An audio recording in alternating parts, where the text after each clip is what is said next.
ന്യൂസിലേക്ക് സ്വാഗതം. ആദ്യം പ്രധാന വാർത്തകൾ. മഴയത്ത് യുവാവിന് കുത്തേറ്റു, കഴുത്തിന് ഗുരുതര പരിക്ക്.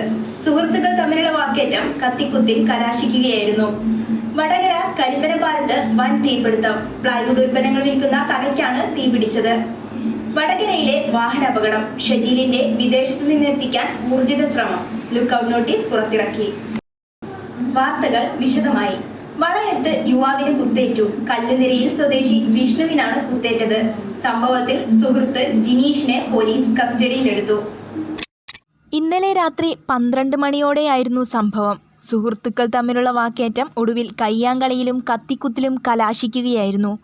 കഴുത്തിന് ഗുരുതരമായി പരിക്കേറ്റ വിഷ്ണുവിനെ കോഴിക്കോട് മെഡിക്കൽ കോളേജ് ആശുപത്രിയിൽ പ്രവേശിപ്പിച്ചു. യുവാവിൻ്റെ ശരീരത്തും മുറിപ്പാടുകളുണ്ടെന്നാണ് പോലീസ് പറയുന്നത്. വിഷ്ണുവിൻ്റെ മറ്റു ചില സുഹൃത്തുക്കൾ തന്നെ മർദ്ദിച്ചു എന്ന് പറഞ്ഞുകൊണ്ട് ജിനീഷ് പരാതി നൽകിയിരുന്നു. ഇരുവരുടെയും മൊഴി ഇന്ന് തന്നെ രേഖപ്പെടുത്തുമെന്ന് വളയം പോലീസ് അറിയിച്ചു.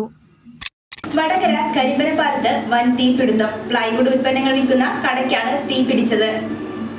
പ്ലൈവുഡ് ഉൽപ്പന്നങ്ങൾ വിൽക്കുന്ന കടയിൽ നിന്നും വലിയ രീതിയിൽ തീ ഉണ്ടാവുകയും പുക ഉയരുകയും ചെയ്തതിനെ തുടർന്നാണ് നാട്ടുകാർ ഫയർഫോഴ്സിനെ വിവരമറിയിച്ചത്. വടകര ഫയർഫോഴ്സിൽ നിന്നും 2 യൂണിറ്റ് എത്തി തീ അണയ്ക്കുകയായിരുന്നു. 30 ലക്ഷത്തിൻ്റെ അടുത്ത് നാശനഷ്ടങ്ങളുണ്ടായെന്നാണ് കണക്ക്.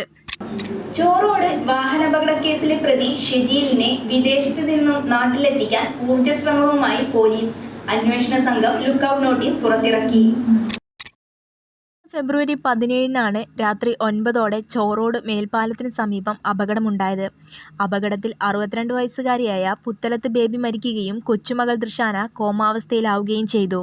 പ്രതി ഷജീലിൻ്റെ മുൻകൂർ ജാമ്യാപേക്ഷ കോഴിക്കോട് പ്രിൻസിപ്പൽ സെഷൻ കോടതി ഇന്നലെ തള്ളിയിരുന്നു. സ്റ്റേഷൻ ജാമ്യം കിട്ടാവുന്ന കേസിൽ എന്തിന് മുൻകൂർ ജാമ്യമെന്ന നിലപാടാണ് ജില്ലാ കോടതി സ്വീകരിച്ചത്.